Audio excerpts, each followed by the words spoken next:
네, 오늘은 사무엘상 19장 말씀 배신의 시대를 살아내라. 네, 결국 성공하는 비결 5번째 사무엘상 말씀 전하도록 하겠습니다. 사무엘상 후반부는 다윗이 주인공으로 그리고 악당 사울 왕에게 쫓기는 이야기가 진행되어집니다. 많은 어려움 끝에 결국 사울 왕은 비참한 처우를 맞게 되면서 사무엘상 내용은 마무리가 되어집니다. 사무엘상 하를 전체를 거쳐서 우리에게 주고자 하는 주요 메시지는 위대했던 골리앗을 쓰러뜨린 그 승리의 순간이나 혹은 마침내 다윗이 이스라엘 왕으로 등극하게 되는 그러한 이야기가 아닙니다. 오히려 하나님께서 다윗을 하나님의 사람으로 만들어가는 과정, 그것이 우리에게 보여주는 이야기입니다. 골리앗을 쓰러뜨린 사건, 그것은 큰 승리의 사건이었지만 그것으로 다윗이 영광을 누리는 것이 아니라 하나님께서 준비하신 또 다른 훈련의 과정, 광야의 학교를 시작하는 내용이라고도 할 수 있습니다. 그 광야의 학교의 첫 번째 과목 중에 하나는 바로 배신을 경험하는 것이었습니다. 자신의 후원자이고 자신의 장인이었던 사울 왕에게 쫓겨서 도망다니면서 10년을 보냈던 그 배신의 경험의 이야기, 그것을 우리가 살펴보기를 원합니다. 많은 성공한 사람, 성공한 인물들, 우리는 그 성공의 화려함 가운데 그 사람이 겪어야 했던 많은 어두운 일들을 우리는 잊어버리는 경우가 많이 있습니다. 성공을 위해서 지불해야 하는 많은 것들, 때로는 가치 있는, 때로는 지불할 만한 것을 지불했다라고, 희생할 만한 것을 희생했다라고 할 수도 있지만, 때로는 아주 귀중한 것, 희생하지 말았어야 할 것을 희생한 것 같은 경우도 많이 있습니다. 마크 저커버그는 페이스북의 창업자이고 CEO입니다. 2020년 현재 36살인데 그의 자산은 5, 6조쯤 되는 아주 소박한 사업을 하고 있습니다. 이 친구도 페이스북을 창업할 때 에드와르도 세브린이라는 친구와 같이 아이디어를 공유하고 같이 창업을 하고 같이 투자를 했습니다. 그러나 관계가 틀어지면서 법적 분쟁을 겪었습니다. 맥도날드 체인점의 CEO인 레이 크락이라는 사람도 맥도날드 그 아이디어를 시작하고 그 기술을 제공했던 맥도날드 형제와 법적 분쟁을 한 이야기도 있습니다. 두 경우 다 어느 정도 법적인 분쟁을 통해서 자기의 몫을 챙긴 경우 대가를 받은 경우이기는 합니다. 하지만 함께 같이 했던 신뢰를 가지고 같이 출발했다가 관계가 틀어지면서 깊은 배신감을 경험한 이야기이기도 합니다. 노력과 투자가 도둑맞았고 내 기술과 아이디어가 착취당했다라고 생각을 했기 때문입니다. 다윗은 자신이 하나님께 기름을 부음 받은 자인 것을 알고 있었습니다. 처음에는 거절했지만 사울 왕의 사위가 되는 것, 그것을 나중에 받아들였습니다. 사울 왕의 측근이 되는 것, 그리고 그것은 어떻게 보면 사울 왕을 이어서 합법적인 그리고 좀 쉬운 방법으로 왕이 될 수 있는, 혹은 하나님께서 준비한 기회가 될 수도 있지 않을까라고 생각했을지 모르겠습니다. 가끔씩 악령을 통해서 괴롭힘을 당한 사울 왕을 치료해주고, 음악으로 치료해주고, 군사적인 승리를 얻어서 사울 왕의 신임을 얻는 것, 그가 목표한, 하나님께서 그에게 준비한 운명과 목표에 가까이 가는 중요한 과정이라고 생각했을지 모르겠습니다. 그러나 다윗의 신뢰와 이러한 예상은 배신당합니다. 사울은 골리앗을 쓰러뜨리고 그리고 골리앗의 목을 쳐서 자기에게 가져온 다윗 소년을 보고 놀랐을 것입니다. 소년이었지만 피를 보는 것을 두려워하지 않는 아주 담대한 친구였죠. 하프를 타면서 사울의 악령을 물러가게 했을 때의 이미지와는 좀 다른 것을 느꼈을 것입니다. 사울은 다윗을 시기했고 그리고 두려움을 느꼈습니다. 그 두려움은 나라를 전쟁 영웅으로 나라를 구한 이 소년이 자신을 처단하고 왕권을 차지할 수 있다는 것이죠. 배신당할 두려움 속에서 사울은 먼저 다윗을 배신하기로 결정한 것입니다. 사랑과 존경의 관계였던 사울과 다윗은 서로 배반당하는 그러한 관계가 되어져 버립니다. 사울은 다윗을 죽일 계획을 세웁니다. 첫 번째 그가 계획했던 죽일 방법은 블레셋 사람들과 위험한 전투를 하게 해서 다윗을 죽이려고 합니다. 그래서 자기의 딸을 결혼시킬 명목으로 블레셋 사람의 양피를 100개를 가져오라. 그것을 결혼지참금으로 하겠다라고 요구를 합니다. 첫 번째 사울의 사위가 될 것을 첫 번째는 제안을 거절했지만 두 번째 미갈이 다윗을 사랑하는 것을 알았기 때문에 미갈을 아내로 제안할 때는 다윗이 받아들였습니다. 그러나 이 모든 것을 통해서 사울은 다윗을 죽기를 바랬지만 다윗은 죽기는커녕 블레셋 사람 200명을 죽이고 그들의 시체에서 양피를 배웁니다. 성경에 많은 이야기가 사실 영화로 만든다면 아주 잔인한 등급 R을 받을 그런 내용들이 많이 있죠. 사실 이러한 방법은 자기의 부하를 죽게 하는 이러한 방법은 10년이 지난 후에 다윗이 그대로 사실은 써먹었죠.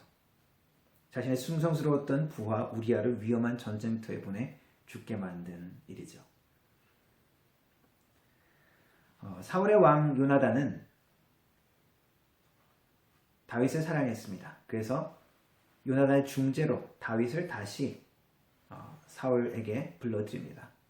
사울은 잠시 동안 요나단의 중재로 다윗을 죽이려고 하는 생각을 접습니다. 그런데 다시 그가 죽이려고 창을 듭니다.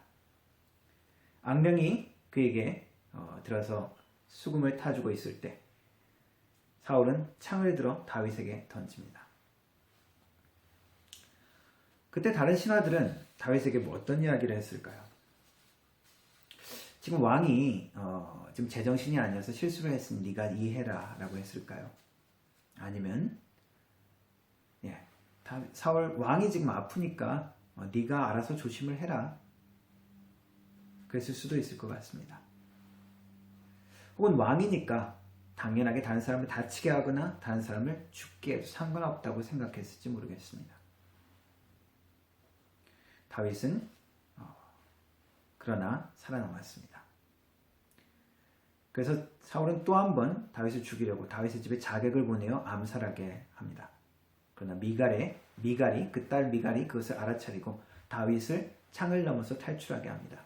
그로부터 다윗은 사울에게 쫓기면서 도망자로서의 10년 방랑 생활을 하게 되어집니다. 우리도 살면서 크고 작은 배신을 겪습니다. 크게 사기를 당하거나 혹은 사업을 같이 하면서 배신을 당하는 경우가 있습니다. 배우자나 친한 친구에게 그러한 경험을 하게 되면 이것은 더 큰 고통과 아픔을 우리에게 주죠.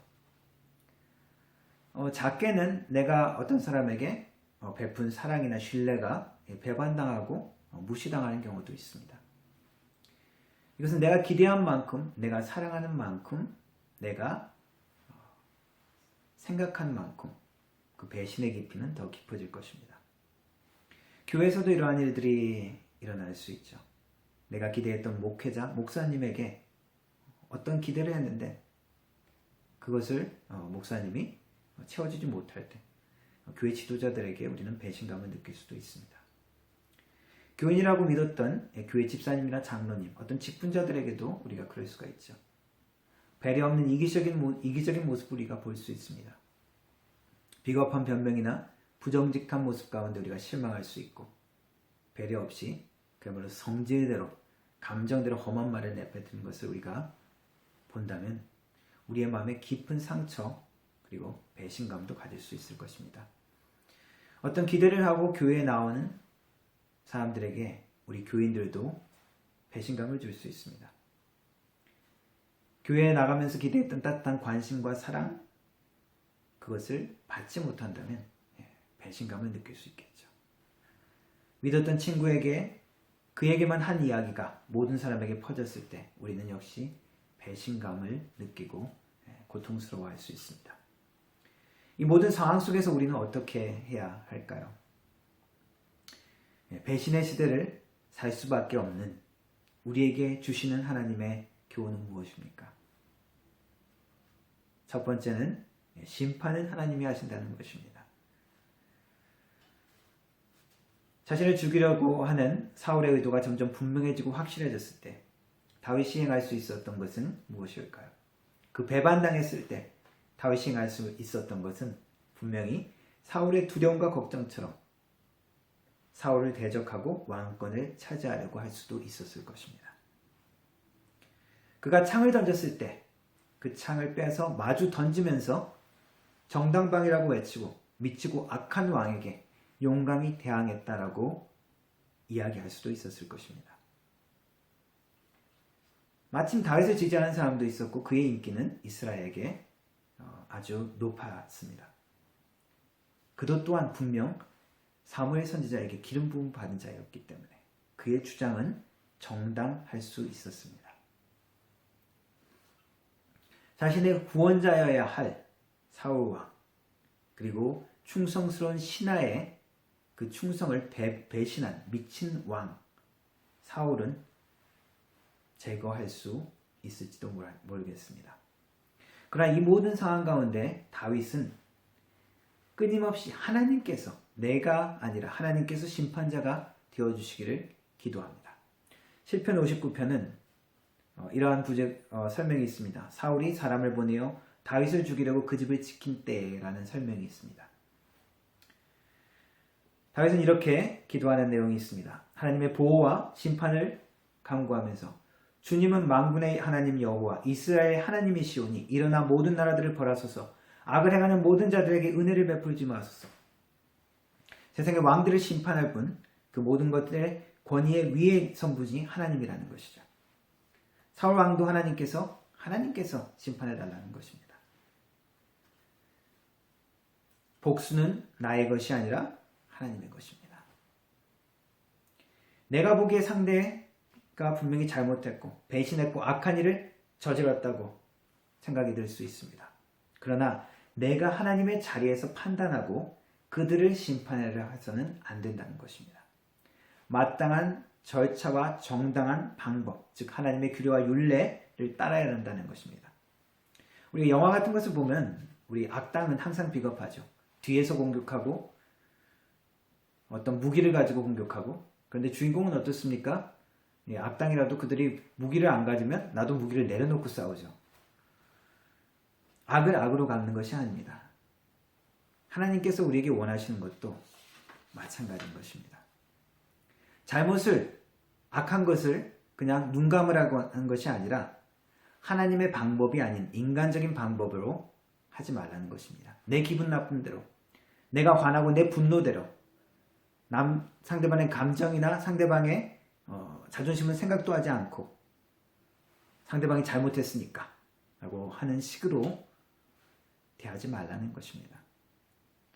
우리가 하나님처럼 심판자가 아니라는 사실을 잊지 말아야 합니다. 심판의 일을 내가 보복할 수 있는 것을 포기하고 내려놓고 하나님께 맡겨드리기를 원하십니다. 내가 창을 집어들어 사울을 향해 마주 던진다면 다윗이 그랬다면 10년쯤 지나서 다윗은 사울의 자리에서 더 많은 사람에게 더 창을 잘 던지고 있을지 몰랐습니다.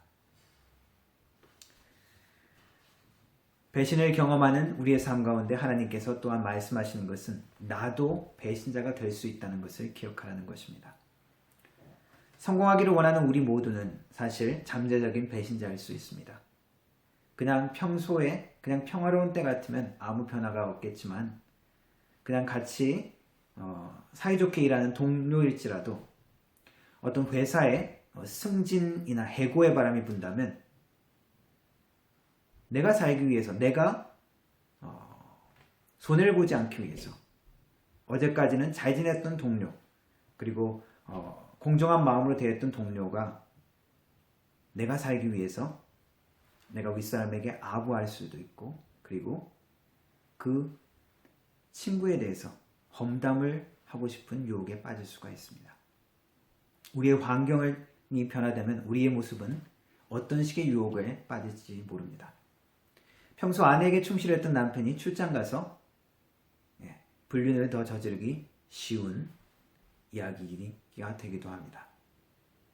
상황이 변하면 사람도 변하고 유혹받을 수 있습니다.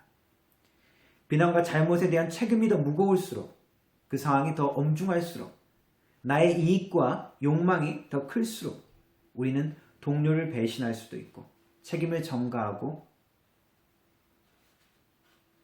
변명할 수 있습니다. 아담과 하와의 모습들이 그러했습니다. 때로는 이러한 배신의 모습이 서서히 우리 가운데 자리 잡을 수가 있습니다. 모든 죄가 그렇듯이 작은 것에서 사울의 상태는 처음에 시기심과 두려움이 점점 그를 사로잡았습니다. 악령의 사로잡힘을 당하면서도 계속 거기에서 빠져나오지 못했죠. 아버지의 명령에 충실했던 겸손했던 청년 사울, 하나님의 성령에 충만해서 의로운 분을 내어 악한 이방인들을 심판했던, 그 정의로웠던 듬직했던 사울, 하나님의 명령에 충실했던 그 멋있었던 청년 사울의 모습은 어느덧 사라져버렸습니다. 부족 국가였던 오합지졸인 이스라엘을 통합된 하나님의 왕국으로 하나님의 명령을 받아서 그렇게 만들었던 위대했던 이스라엘 초대 왕 사울, 그 사울은 이제 껍질만 남게 되어집니다. 그저 미친 왕이 되어져 버렸습니다. 충성스러웠던 그의 부하, 그리고 사위였던 다윗을 철저히 배신하는 그의 모습. 그러나 우리가 사무엘서 전체를 모습을 볼 때 다윗도 10년 뒤에 똑같은 그 사울의 왕의 자리에서 똑같은 배신을 선택했던 것을 우리가 또한 잊지 말아야 합니다. 서서히 악한 마음과 생각에, 두려움에 혹은 욕망에 우리는 우리의 영혼을 내어줄 수 있습니다. 인간은 사람은 사랑할 대상이지 신뢰의 대상이 아니다라고 우리가 많이 이야기하죠. 그 말은 먼저 우리에게 적용해야 합니다. 예수님도 우리를 사랑하셨지만 신뢰하고 자신을 사람에게 맡기지 않으셨습니다. 우리의 연약함을 아시기 때문입니다.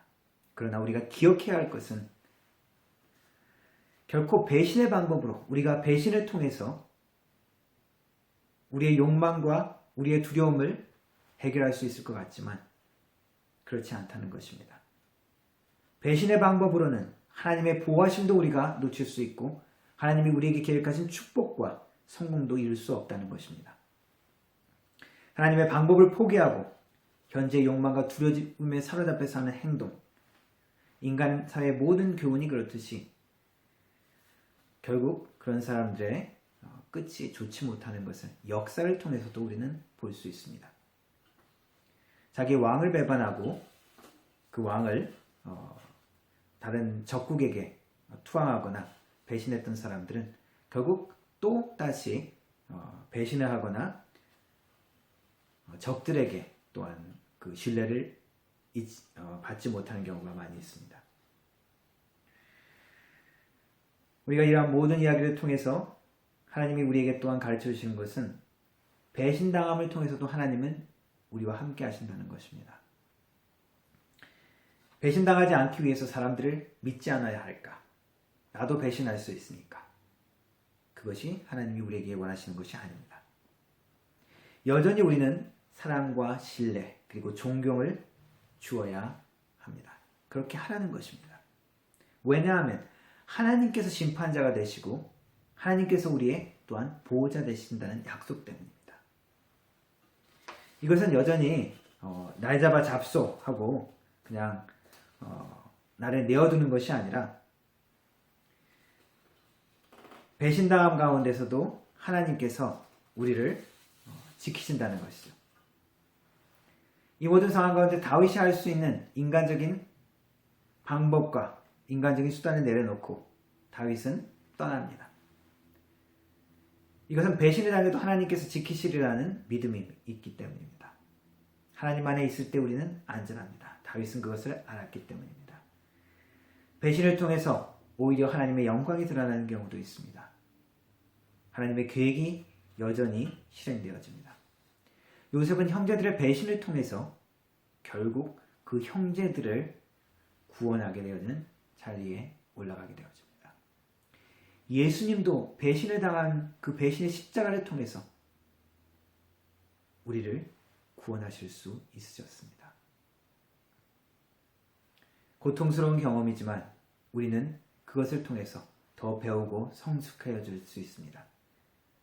우리는 편안한 얼굴을 하지만 우리 모두 다 마음속에 배신의 쓰라린 경험을 어느 정도 갖고 있습니다.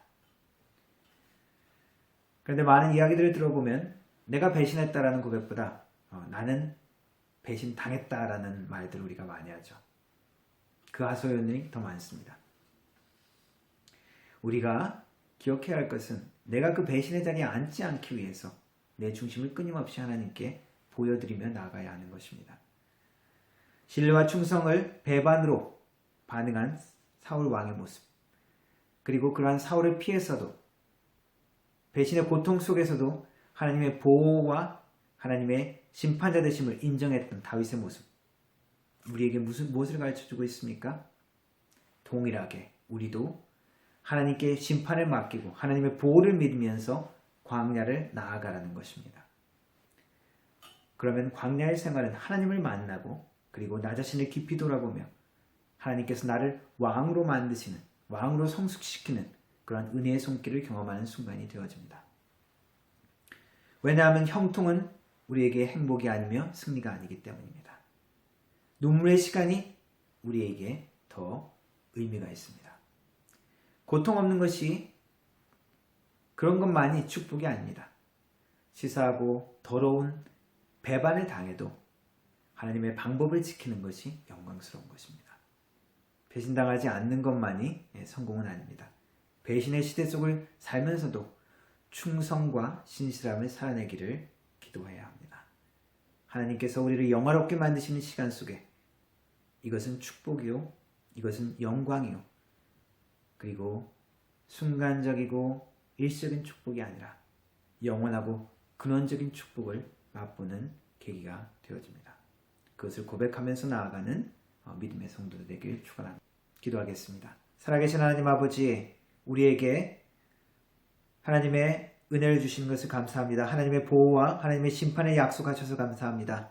하나님을 믿고 신뢰하며 우리가 이 땅 가운데서도 승리하게 하여 주시고 배신의 아픔 가운데서도 우리가 하나님을 통하여 치유받으며 세임을 얻게 하여 주시옵소서. 또한 우리가 하나님을 배반하지 아니하고 형제 자매에게 충실할 수 있는 진실한 하나님의 원하시는 모습으로 살아갈 수 있도록 하나님 붙들어 주시옵소서. 성령님 함께하여 주시옵소서. 예수님의 이름으로 기도합니다. 아멘.